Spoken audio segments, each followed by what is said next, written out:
अखेरीस मोठे नवाब आणि शिल्लक सेनाप्रमुख यांच्या पोटातले ओठावर आलेच.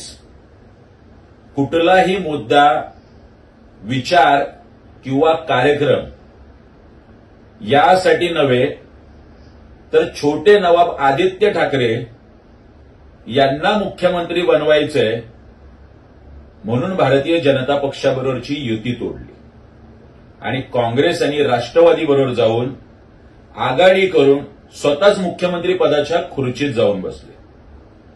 मात्र आव तर असा आणत होते महाराष्ट्रात की यांच्यासारखा तत्ववादी, एकवचनी, सच्चा आणि प्रामाणिक राजकारणी जगात सापडणार नाही.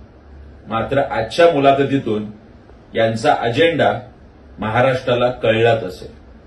यांच्या भूलथापांना न बळी पडता आणि या नकली ठाकरेंना आता घरीच बसवण्याची वेळ महाराष्ट्राने आणावी म्हणजे झालं.